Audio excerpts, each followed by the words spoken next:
In AutoCare, profit feels simple. Car come in, work get done, customer pay.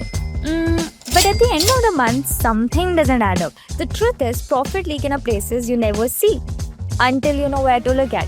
That's why we started Ask Your Accountant series, a series where we uncover money hidden inside everyday operation.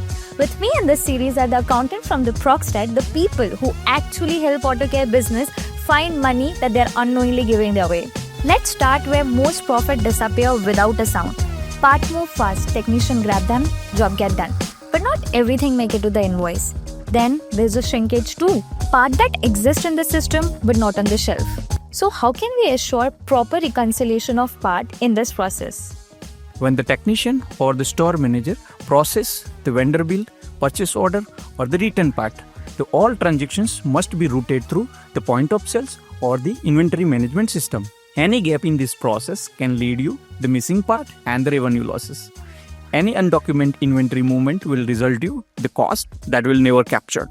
When we reconcile the vendor bill with the POS or inventory management system, we find the gap, missing parts, missing money, it's all connected. And vendors, they make mistake too. Yes, they do. Sometimes overcharge and the duplicate bill. So how do we stop the leak?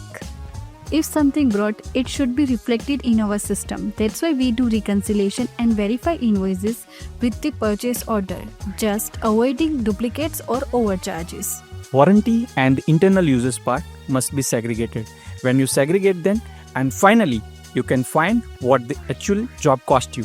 When the reconciliation is routine, nothing hide. Missing part, missing money. You catch it early. Your system show activity, but your accountant shows the truth. Part reconciliation isn't accounting, it's profit protection. Most shops don't lose money on big mistake. They lose on the parts that's no one watching. This is Ask Your Accountant series where small details make a measurable difference.